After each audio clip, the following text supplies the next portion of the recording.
Welcome into the Alabama Football Report. I am Tom Downey. We are just over 300 subs away from 8,000.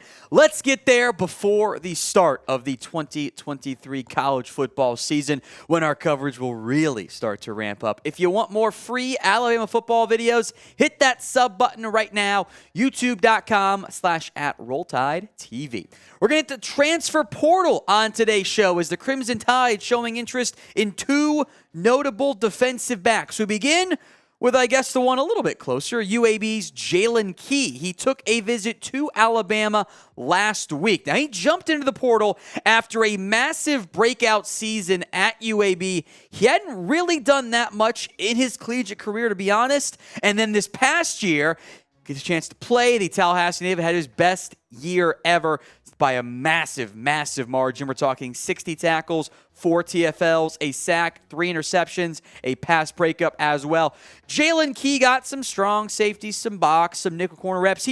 His role, as plenty of college safeties are, is a bit of that overhang defender. I think he could play that star role for Alabama if needed. Could just be playing some strong safety for the Crimson Tide in the event they land him. Trust me, as we'll get into, there is plenty of competition on Key's services. His coverage stats for UAB this past year: target only 33 times, mostly nickel safety. That number certainly makes some sense. 273 yards, no touchdowns, 3 interceptions, and 1 pass breakup. He did play very well. I'm not surprised there's so much interest in him now that he is in the transfer portal. Here's what Key said on his visit to Alabama this past week. For me, it was cool. Getting there, of course, they have the nice facilities and all the bells and whistles and things of that nature. But for me, it was the relationships inside the building. They were definitely cool people. It wasn't like a serious atmosphere. It was a cool experience to meet all the coaches. For me, it's the caliber of program. They'll set you up for success on and off the football field. It's just the caliber of Alabama and what it stands for. For me, it's pretty much preparing for the next level, which would be the NFL. It doesn't really get much better than Alabama. The pedigree of the coaches and Coach Saban, it can't get any bigger than that. Now, Key is not yet done taking visits. He wrapped up a visit to Ole Miss a couple days ago. Florida State, Ohio State, Oregon coming next week. So there is some time before he ends up making a decision. He says he'll make that call after he visits Oregon. The 6 schools right now, no favorite at this point: Alabama, Florida State, North Carolina, Ohio State, Ole Miss, and Oregon. So some of the who's who's in the college football world all going after the soon-to-be former UAB safety. So prediction time. Will Alabama end up landing Jaylen Key? Y for yes or N for no? It'll be the pinned comment on today's video. So if the ad break happens to come here on the YouTube side, take advantage of it. Head down there and type in Y for yes or N for no. Now, Key is not the only potential transfer Alabama is pursuing right now. Trey Amos, the cornerback out of Louisiana, has also picked up an offer from Alabama. Now, we had to enter the portal last week or around that time frame, and then you've got some more time to make your decision there.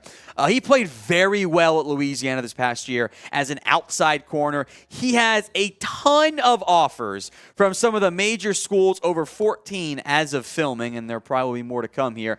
Only 1 TFL, no interceptions this past year, but we'll show you in a little bit. The coverage stats for Trey Amos, courtesy of Pro Football Focus, are highly, highly intriguing as far as I'm concerned.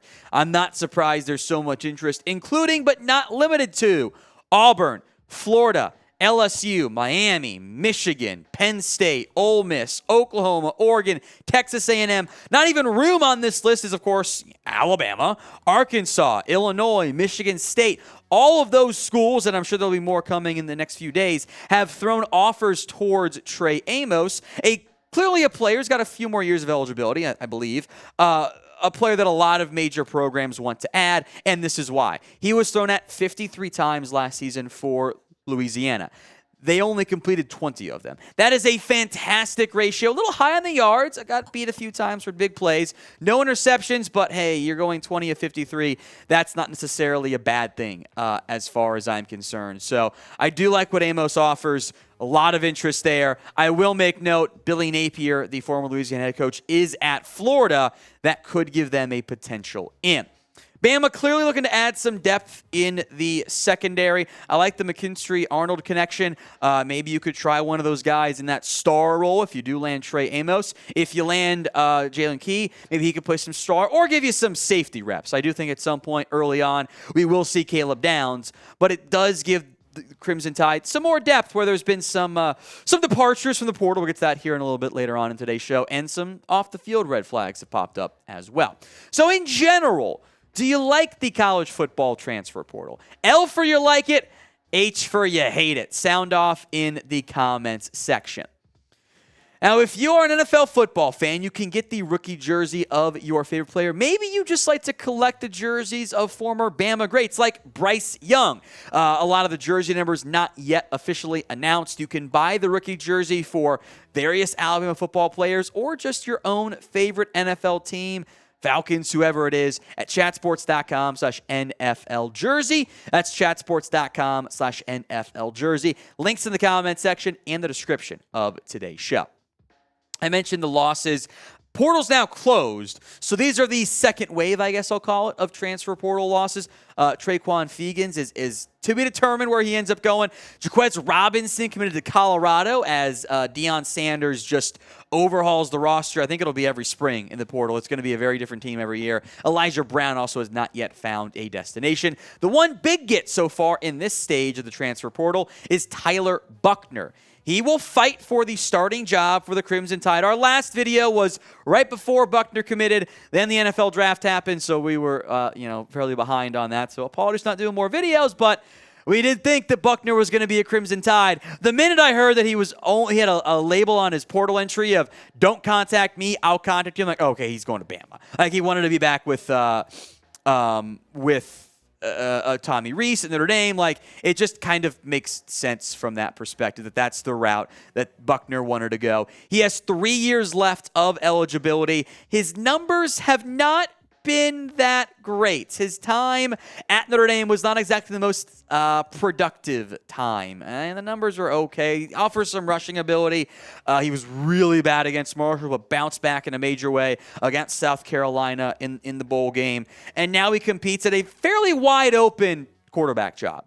I don't think Buchner would have come here if he didn't think he had a good shot of landing that job. So I do think that is very significant to remember from that perspective, that he's probably not just coming to Alabama for the sake of coming to Alabama. He's probably coming to be a starter. So Jalen Milroe, Ty Simpson, the incumbents, I suppose. I don't think either guy had the best spring.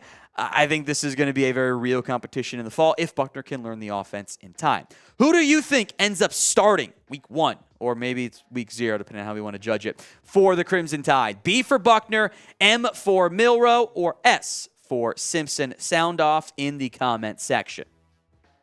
This is really a football-focused show, but I don't know how we could leave without mentioning the major college football story around Alabama.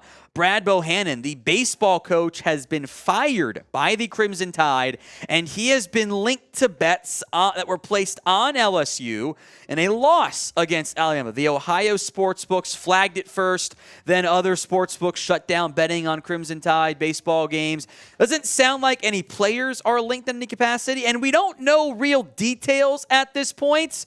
All we know is that Sportsbook said no more betting on Bama baseball. Then the coach gets fired, and now he's been, per the Athletic, linked to the bets. So I'm hoping it's like he told a buddy who was betting on baseball that, hey, we actually aren't going to have our pitcher or whatever, as opposed to, hey, go place this bet for me, I'm benching. So, like, that's what I hope it's the former and not the latter. That's still a bad thing to be wishing for. It's not good for Alabama and not good, of course, for the baseball coach. Still a lot of details not yet known. We will monitor it, and if for what is already just it's a bad situation no matter what, hope it doesn't get any worse from that perspective, because that type of thing, you cannot impact the integrity of the game, and clearly Alabama thinks Brad Bohannon did do that, so he is out as the Crimson Tide's baseball coach.